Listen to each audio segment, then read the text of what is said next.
Simpson's ये कोई normal cartoon नहीं है, ये हमको फ्यूचर दिखाता है एंड इसने इंडिया वर्सेस पाकिस्तान का एक डार्क फ्यूचर अपने एक एपिसोड में दिखाया है।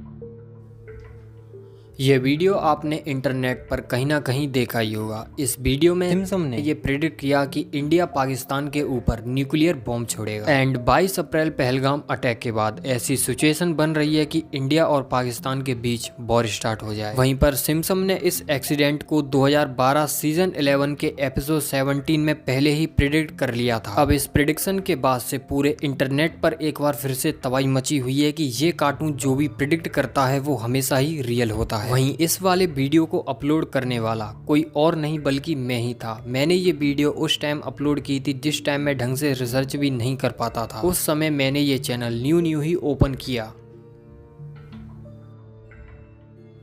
अगेन अब जो 22 डेट को हुआ वो तो आप सभी लोगों को पता ही होगा। कई मासूम लोगों को बिना किसी रीजन के उनकी फैमिली के सामने ही मार दिया गया, जिसे लेकर इंडियन गवर्नमेंट बहुत ज्यादा एंग्री है। इवन गवर्नमेंट पाकिस्तान के अगेंस्ट में काफी सारे स्ट्रिक्ट कदम भी उठा रही है एंड आगे क्या होने वाला है इसे शायद हम लोग इमेजिन ही कर सकते हैं। एंड सिम्पसन ही नहीं है जो कि इस सब चीज को पहले प्रेडिक्ट कर चुका है, बल्कि हमारे इंडिया का एक ग्रंथ जिसे हम लोग भविष्य मलिका के नाम से जानते हैं, उसने भी इस एक्सीडेंट की प्रेडिक्शन पहले से ही कर रखी थी। अब भविष्य मलिका की प्रेडिक्शंस कुछ इस तरह है कि जब शनि मीन राशि में एंटर होगा तब से ही वॉर होना स्टार्ट हो जाएगी। वहीं 29 मार्च को शनि मीन राशि में एंटर हो चुका है। चाइना जो कि 13 मुस्लिम कंट्रीज के साथ कोलैब करके इंडिया पर अटैक करेगा। वहीं इंडिया को फॉरेनर्स पावर सपोर्ट करेंगे। ये वॉर 6 ईयर 6 मंथ तक कंटिन्यूअसली चलेगी एंड इंडिया की साइड से एक योग पुरुष होगा जो कि शादीशुदा नहीं होगा। जब आसमान से न्यूक्लियर गिरेगा तभी गॉड ऑफ कल्कि का बर्थ होगा एंड इंडिया एक बार फिर से विश्व गुरु बन जाएगा। तो ये थी सिम्पसन एंड भविष्य मलिका दोनों की प्रेडिक्शन। अब बारी है इस टॉपिक को एक्सप्लेन करने की, तो वीडियो को एंड तक वॉच जरूर करना और वीडियो को एंड तक वॉच किए बिना कमेंट भी मत करना। पहले इस वीडियो को ढंग से समझो।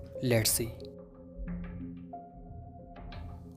तो फर्स्ट ऑफ ऑल हम लोग द सिम्पसन से स्टार्ट करते हैं, बट उससे पहले मैं एक रियलिटी आप लोगों को बताना चाहूँगा कि सिम्पसन को मैं बहुत पहले ही डीपली एक्सप्लेन एंड एक्सपोज कर चुका हूँ। बदमाश आइकन से पहले ये देखो, ये मेरा फर्स्ट वीडियो था 9 जनवरी 2024 का, जब मैंने सिम्पसन को फर्स्ट टाइम एक्सपोज किया। बट इस पे इतना अच्छा रिस्पॉन्स नहीं आया तो मैंने एक और वीडियो डाला 13 अगस्त 2024 को। वहीं बदमाश आइकन की टाइमिंग देखो। अब ये सब मैं आप लोगों को क्यों बता रहा हूँ, इसलिए बिकॉज जब मैंने ये फर्स्ट वाला वीडियो डाला था तो ये वायरल चला गया एंड जैसे ही बदमाश आइकन ने अपना ये वाला वीडियो डाला तो इस वीडियो को लेकर मुझे काफी सारे लोगों ने बहुत ज्यादा क्रिटिसाइज किया एंड कमेंट में भी वो लोग बहुत उल्टा सीधा लिखते थे। हाँ, मैंने माना कि मुझसे गलती हुई। ये वीडियो मैंने उस टाइम डाला था जब मैं यूट्यूब पर बिल्कुल नया था और यूट्यूब के बारे में मुझे बिल्कुल जीरो नॉलेज थी। मैंने अपनी मिस्टेक को एक्सेप्ट किया और उसके बाद मैंने सिम्पसन को एक्सपोज करते हुए 2 वीडियो भी डाले, बट उन पे इतना अच्छा रिस्पॉन्स नहीं आया। तो इसमें मेरी क्या गलती थी शायद। अब आप लोग ये बोलोगे कि इस वीडियो को डिलीट क्यों नहीं कर दिया, तो गाइस मैं ऐसे कैसे कर सकता था इस वीडियो को डिलीट, बिकॉज इस वीडियो ने मेरी काफी ज्यादा हेल्प की चैनल मोनेटाइज से लेकर $100 कंप्लीट करवाने तक। तो अब हम लोग अपने मेन टॉपिक की तरफ चलें। सिम्पसन जिसने अभी तक 1.5 लाख से भी ज्यादा प्रेडिक्शंस की हैं, बट इनमें से रियल सिर्फ 43 ही हुई हैं। अब क्वेश्चन यहाँ पर ये निकल कर आता है कि सिम्पसन ने इन 43 प्रेडिक्शंस को आखिरकार कैसे प्रेडिक्ट किया होगा जो कि इतने ज्यादा ट्रू निकले। क्या इस शो के राइटर्स फ्यूचर से आए हैं या फिर उनके पास कोई टाइम मशीन है? आखिर क्या है इन प्रेडिक्शन के मास्टरमाइंड के पीछे? वेल, इस शो ने अब तक 1.5 लाख से भी ज्यादा जोक्स मारे हैं, बट इनमें से ट्रू ओनली 43 हैं। वहीं अगर ये रियल में फ्यूचर प्रेडिक्शन करता तो इसके रियल प्रेडिक्शंस का नंबर हजारों में होना चाहिए था, बट यहाँ पर 1.5 लाख में से सिर्फ 43 ही प्रेडिक्शंस ट्रू हैं। मुझे थोड़ा टाइम दो और थोड़ा सा मुझे रिसर्च करने दो फ्यूचर के रिगार्डिंग। अब मैं 1.5 लाख से भी ज्यादा जोक्स मारूंगा और उनमें से कुछ जोक्स सच भी हो जाते हैं कि फ्यूचर में हम सभी लोगों को ग्लोबल वार्मिंग और बहुत ज्यादा गर्मी का सामना करना पड़ेगा, जो कि रियल भी है। हम इस सब को फेस अभी कर भी रहे हैं। तो अब बताओ कि आप लोग इसे क्या कहोगे, फ्यूचर प्रेडिक्शन? वहीं सिम्पसन इसे अपने किसी एपिसोड में पहले ही कवर कर लेता देता है तो इसे एक प्रेडिक्शन नहीं बल्कि एक अनुमान बोला जाएगा। ये बिल्कुल वैसा ही होगा जैसे कि हम लोग आसमान में काले बादल देखकर बोलने लगते हैं कि शायद आज बारिश होगी। अब देखो, जो सिम्पसन शो के राइटर्स थे वो कोई ऐसे वैसे राइटर्स नहीं थे, बल्कि हाईली एजुकेटेड एंड अपने अपने फील्ड्स में काफी ज्यादा एक्सपर्ट्स थे। तो वो जो भी कोई एपिसोड सिम्पसन के लिए लिखेंगे उसका रियल में कुछ ना कुछ लॉजिक तो निकलना ही चाहिए, इसलिए वो बड़ी सोच समझकर और रिसर्च के साथ में एपिसोड्स को लिखते थे। इसीलिए ही तो जो बोर्ड इक्वेशन वाला एपिसोड था उसमें ये इक्वेशन इतना एक्यूरेट था, बिकॉज इस एपिसोड का राइटर डेविड एक्स कोहेन जो कि एक बहुत ही ज्यादा स्मार्ट बंदा था, इसलिए उसने अपने साइंटिस्ट फ्रेंड जो कि ऑलरेडी गॉड पार्टिकल पर रिसर्च कर रहे थे उनसे ये इक्वेशन ली और यहाँ बोर्ड पर चिपका डाली। वो चाहते थे कि ये इक्वेशन हिग्स बोसोन को बिल्कुल परफेक्टली तो ना दिखाए बट एटलीस्ट कम से कम उसके आसपास तो हो। वहीं सिम्पसन अपने एपिसोड्स को रेडी करने से पहले ज्यादातर इन 6 चीजों पर फोकस करता है: numbers of game, fake news, intricate writing, nonsense theories, misleading content and inspiration. अगर आप लोग इन 6 पॉइंट्स को और डीपली समझना चाहते हो तो आई बटन में एक लिंक दिया है, उस पर क्लिक करके वीडियो को वॉच कर लेना, तो आप लोग इन 6 पॉइंट को और डीपली समझ सकते हो बट इस वीडियो को देखने के बाद। अब एक क्वेश्चन ये भी है कि इंडिया और पाकिस्तान की जो प्रेडिक्शन की गई वो फिर ट्रू क्यों हो रही है? What's the difference between Pakistan and a pancake? I don't know any pancakes that were nuked by India.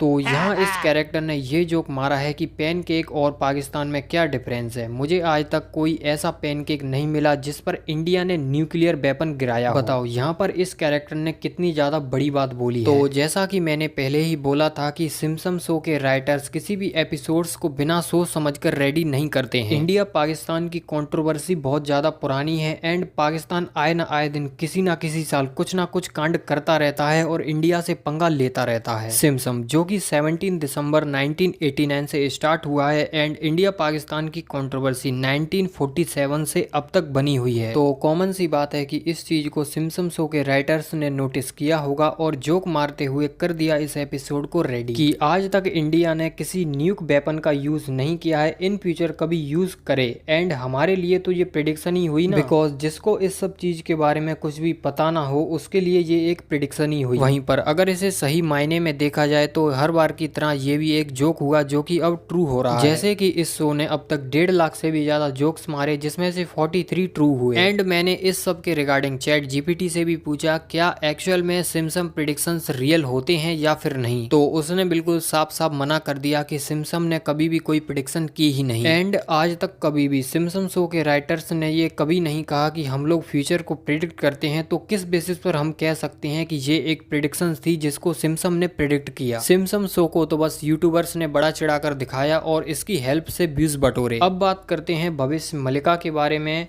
तो मैं आप लोगों को बताता चलूं कि जो भविष्य मल्लिका मार्केट में अवेलेबल है वो एक्चुअल में रियल है ही नहीं। भविष्य मल्लिका तो अब सिर्फ एक मार्केटिंग स्ट्रेटजी बन चुकी है जो कि लोगों के लिए पैसे कमाने का एक जरिया है, जिसको पहले ही एक्सपोज किया जा चुका है। तो मैं अब ये नहीं बोलूंगा कि भविष्य मल्लिका रियल नहीं। भविष्य मल्लिका रियल है बट जो रियल बुक है वो सीक्रेटली कहीं पर लॉक्ड है, जिसको तो शायद हम या आप लोगों में से कोई पढ़ भी ना पाए। तुम लोग जरा खुद से सोच कर देखो कि इतनी एडवांस चीज को लोग पब्लिकली यूं ही बांटते थोड़ी फिरेंगे। भविष्य मल्लिका रियल है बट जो मार्केट में अवेलेबल है वो रियल नहीं है, बिकॉज रियल भविष्य मल्लिका में तो ऐसे ऐसे सीक्रेट्स लिखे होंगे जो एकदम अनएक्सपेक्टेड होंगे। मैं भविष्य मल्लिका के ज्यादा डीप में नहीं जाऊंगा बिकॉज इसे पहले ही कई बार एक्सपोज किया जा चुका है, बाकी का तुम लोग समझदार हो। एंड गाइस मैं आप लोगों को एक इंपॉर्टेंट नोटिस देना चाहता हूँ तो उसे जरूर सुनना। मैंने इस वीडियो के डिस्क्रिप्शन में एक चैनल का लिंक दिया है, उसे जाकर एक बार चेक करो, अगर पसंद आए तो सब्सक्राइब भी कर लेना। एंड मैं कुछ स्पेशल वीडियोस भी लाने वाला हूँ जो कि ओनली मेंबर्स के लिए होंगे, तो मेरी मेंबरशिप को जरूर ज्वाइन करें बिकॉज अभी तक हमारी मेंबरशिप को सिर्फ ओनली एक ही बंदे ने ज्वाइन किया है। तो यार मेंबरशिप को ज्वाइन करो जिससे थोड़ा हमें भी सपोर्ट मिले। तो मिलते हैं आप लोगों से किसी नेक्स्ट वीडियो के साथ में, तब तक के लिए we safe and we alert.